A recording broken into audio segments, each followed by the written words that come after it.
Roll out the red carpet. We're ready to parade an all-star lineup of artists with disabilities on Disrupt. These artists are creating work that may challenge your way of thinking. And for me, that's the whole reason art exists. But hey, where are my manners? Allow me to introduce myself. I'm Taylor Olson. I weave film magic from Halifax, Nova Scotia, and I live with a history of eating disorders and CPTSD. First up on our roll call, let's drum roll for Adam Schwartz, Winnipeg's pride and joy. Adam is a triple threat, a stand-up comedian, an advocate, and a playwright. Plus, he's the founder of NeuroHilarity, a nonprofit aiming to put neurodivergent artists center stage, literally. Now, here's Adam on stage at a comedy club. When I was 12, my mom called me in the kitchen and said, I've got some bad news. And I said, what? We're out of Pop-Tarts? Oh, no. Oh, no. Oh, no, indeed. It wasn't nothing that serious. She was just like, no, you've got autism. And I was like, thank God. I just thought being autistic meant I was predisposed to being an autist. So I tried my hand at finger painting. That didn't work. And I tried my hand at pottery. That didn't work so well either. I wasn't even the best autist in the class. That was Kyle. But doing stand-up comedy, I feel like I finally found my art. I've never felt more autistic than I do right now.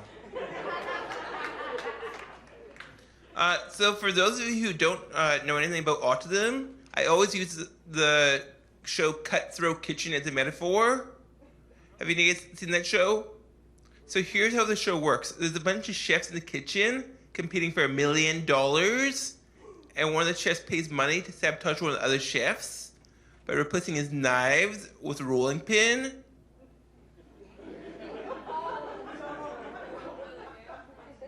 And I was like, wow, that's a perfect metaphor for autism.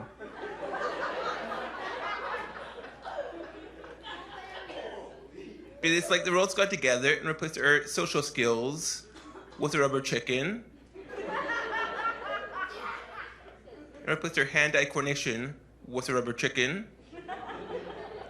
And replaced all of our friends with a rubber chicken. And let me tell you, rubber chickens make horrible friends. Just some housekeeping. So you guys can leave and come out at any time, but please try to keep the conversations down to a minimum. One of the characteristics of autism is that we struggle with sensory issues, and you can't exactly go up to a large table and be like, can everyone please be quiet? I can't take your order if you all keep talking. Shh. That's it, no food for you. Another characteristic that's common among autistic people is that we have a hard time reading and showing emotions. So we couldn't be an actor.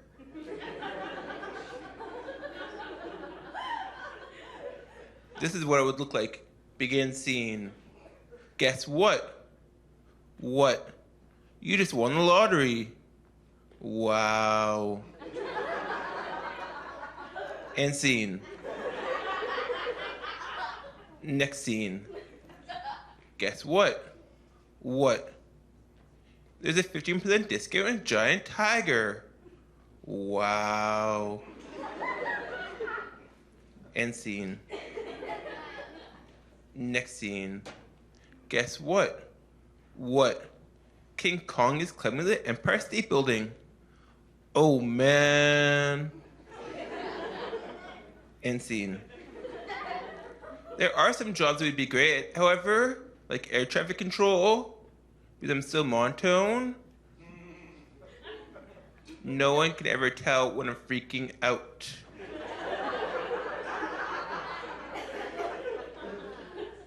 You might want to make a left. Those two planes are going to collide. End scene. Another characteristic that's common among autistic people is that we tend to have no filter, which means that we tend to say inappropriate things at the wrong time, like the truth.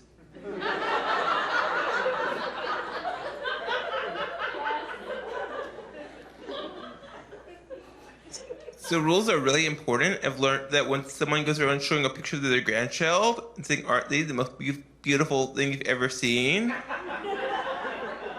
You should never say, I've seen better.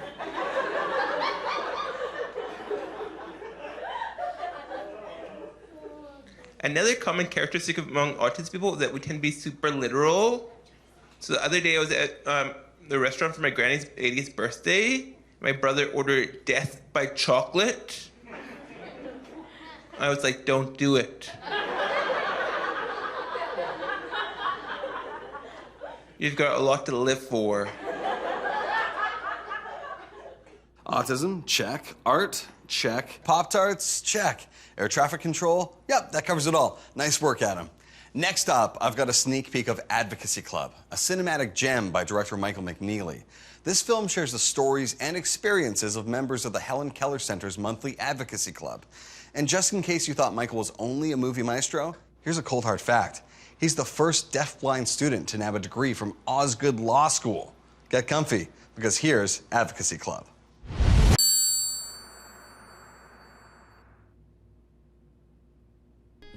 This is Sherry. She has glasses and gray hair. Sherry is equal parts wise and mischievous, and is not afraid to speak her mind. Sitting at a table, she signs. I would like a cane that had a taser. Yes, it would help people move over or get out of the way. Sherry Bancars films herself smiling and waving while riding a boat. I learned about culture and I started to learn about rights and so those kind of things as a young woman, and I started to become quite angry at the world. And so I decided to write a poem. And I shared it with some interveners and some friends, and they said, oh, you need to send that to the Helen Keller Center and the CNIB. You need to share this poem widely. And I said, hold on. I won't share it with just anybody, just those who I feel comfortable sharing it with. Because it's my perspective on my own personal experience and what I've been through. Would you ever perform your poem on camera? Spoiler alert, Sherry did perform that poem, and we are about to show it to you. An urban park features sculptures of a family and a hand with fingers splayed out. A small bird perches on a bench before flying off. Standing before the hand, Sherry signs. I love dandelions. I see an analogy between dandelions and persons who are deaf, deaf-blind, or with any disability. They grow beautiful on the earth, beautiful yellow flowers blooming everywhere. And they are like persons with disabilities of all kinds. They are innocent and happy and humble, just like dandelions grow naturally on the earth. We are like them.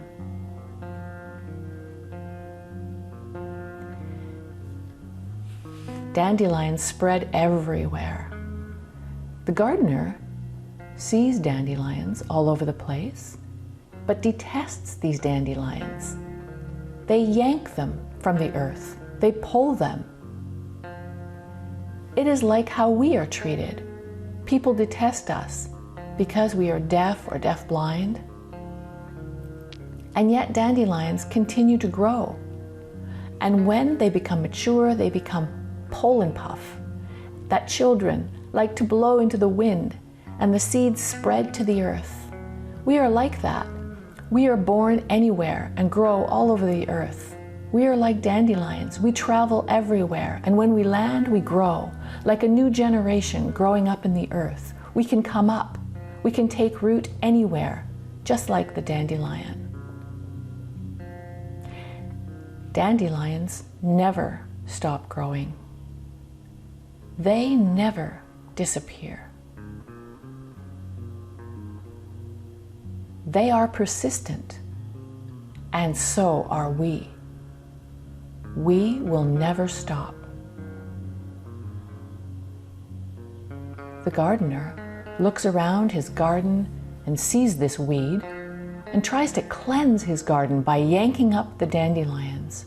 We are treated the same way. Persons of all kinds of disabilities, whether they are deafblind or deaf or any other disability, are detested. Must we be cleansed from the earth? How can we learn and grow? Sherry shakes her head, then composes herself and continues. The gardener thinks that the dandelion is a weed. But it is not a weed. We are not weeds. We are not handicapped. We are not detestable. We are a normal part of the earth. We are a normal part of the world, and we will continue to fight for our rights. We will continue to fight. She nods. We are beautiful, just as the dandelion is beautiful. Pity the narrow-minded gardener who detests us.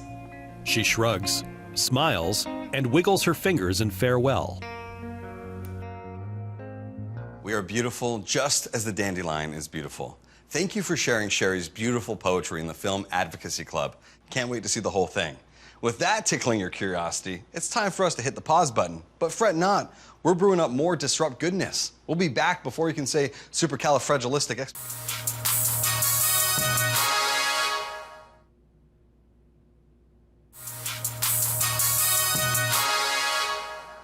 Well, aren't we glad to see you back on Disrupt?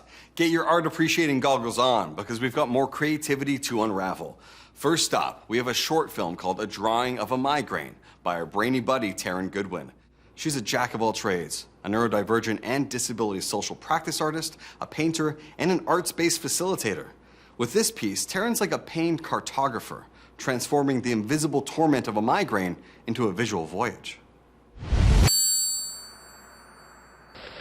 A person wearing all black clothing reclines, holding a large piece of brown butcher paper over their head. Only their hands are visible. The paper has a crude drawing of a face near one edge. They pull and press the paper around their head. They pause for a moment and shift their hands slightly.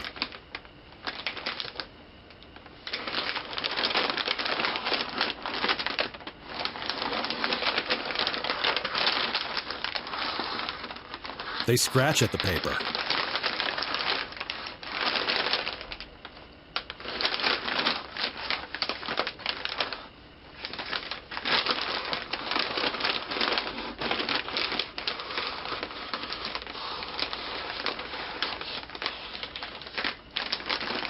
They dig at the side of their paper-covered head with their left hand.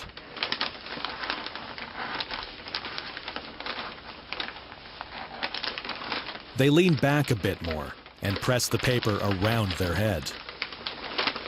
They grip a fold in the sheet with their left hand and settle for a moment.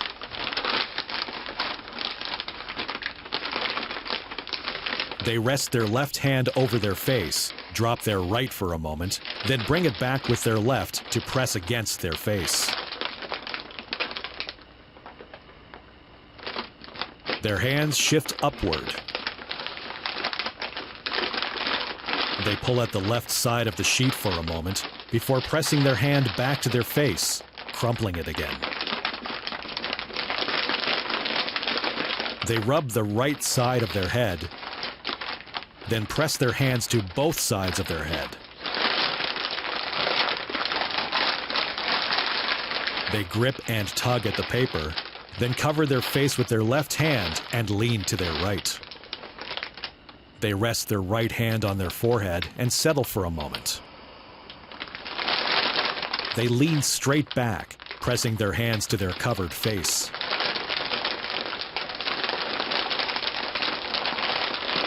They rub their head back and forth vertically, crumpling the paper as they lean further back.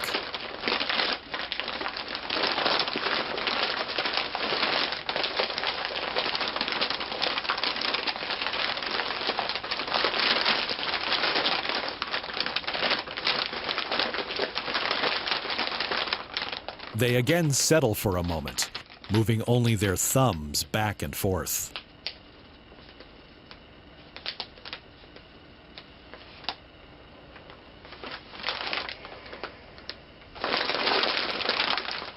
They press the sides of their head.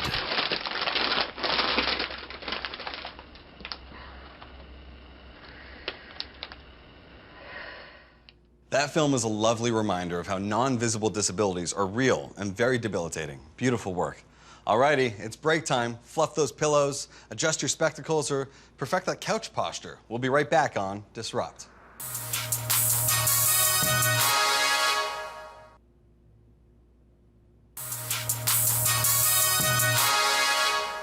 As we round the final lap of this Disrupt episode, we've got a real treat lined up. Our closing spectacle is How To, Winter Rock Picking. A black and white film that's part tutorial, part existential journey, leading you through the icy vistas of an off-leash dog park. It makes you question our ties to land, body, and water, all while picking up rocks. The brain behind this artscape is Paxsi, a self-taught, neurodivergent, and chronically ill artist of many talents. Paxsi creates magic from the foothills of Treaty 7 territory and Métis Region 3. Get ready to be rocked.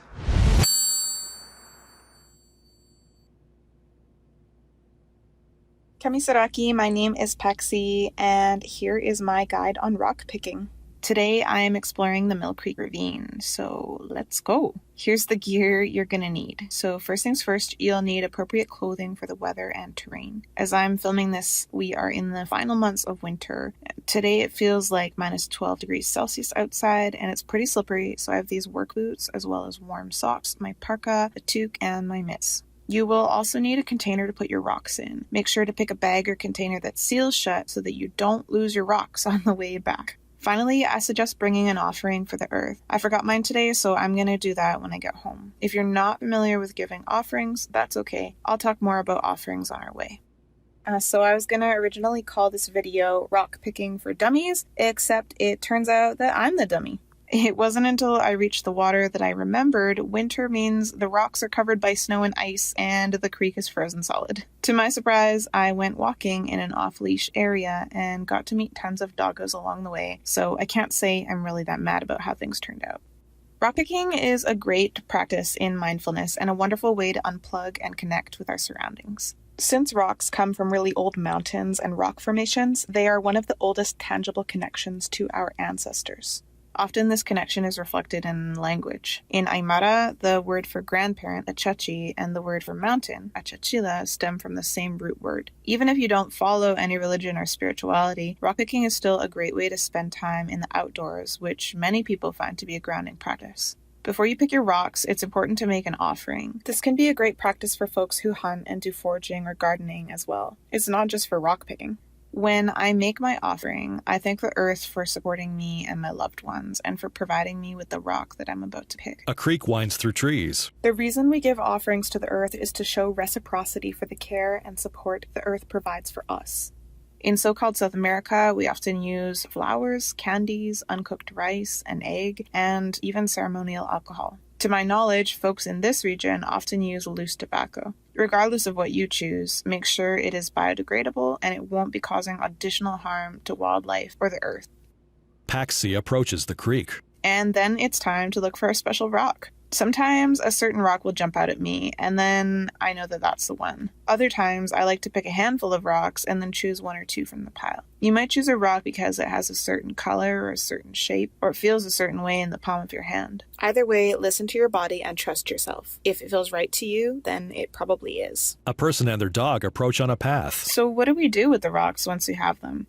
Well, I like to take mine home and place them on my altar. Sometimes when I need extra support, I choose a rock from my altar and keep it under my pillow or in my pocket throughout the day. You might even talk to your rocks. You can tell them your secrets or your frustrations. You can pour your grief and sorrow into them. You can ask the rock to help you let go of anything that you're carrying in your heart or your mind that you want to release. And then you can hurl the rock with your voice in a direction where there are no people or things you might damage. If you know someone who's going through a rough time, you can lend them your special rock to hold on to, and you can tell them all of the things I just told you. The important thing is that the rock is one day returned to the earth. I was taught that since rocks are our ancestors, and since they don't have legs, when you pick up a rock and then leave it somewhere new, whether that is the next day or years in the future, you are helping them on their journey. Finally, I wanted to offer some alternatives if transportation or mobility is a barrier to you. If it's difficult for you to get to a body of water, I would suggest asking a friend for a ride or asking them to accompany you down the trails to the water. If navigating trails is inaccessible to you, there are many other places to find rocks. A few examples include parks, playgrounds, gravel lots, or even gardens. Alternatively, you could ask a friend to bring you a handful of rocks for you to choose from. I definitely should have gone to a gravel lot today, but my rock picking is going to have to wait for another day. It seems there's only cute dogs and chunks of ice for me today. Anyways, thank you for joining me on this journey, and happy rock picking. A dog runs up to Paxsi. They both walk off. Note to self, wear sensible shoes when rock picking in winter. And there you have it, another episode of Disrupt wrapped up. Can't wait for our next art date. Until then, keep your paintbrushes wet and your imaginations wild. Director and host, Taylor Olson. Producer, Rachel Bauer. Production manager, Lynn Matheson. Director of photography, Scott Barrington. Camera operator, Cody Morris. Location sound, Olivia King. Described video, Mark Phoenix. Writers, Lynn Matheson and Taylor Olson. Production designer, Jackson Noble. Editor, Reese Waters. Post-production supervisor and assistant editor, Kelly Rose. Assistant director, Spencer McKay. Third assistant director, Jay McManus. Makeup artist, Jennifer Lee Murphy. Composer, Jordell Downey. Camera assistants, Brandon Boyd and Madison Hughes. Sound assistant, DJ Giles. Assistant production designer, KJ Lewis. Production assistant, Jeff Harrop. Logo design, Daniel Jardine. Inclusive mentorship coordinators, Lynn Matheson and Teamwork Cooperative. Legal services, David C. Perlmutter.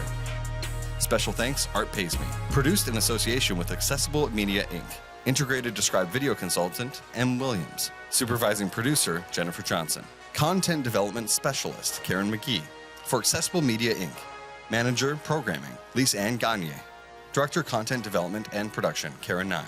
Vice President, Content Development and Operations, John Melville. President and CEO, David Arrington. Copyright 2023, Accessible Media, Inc. An AMI original production.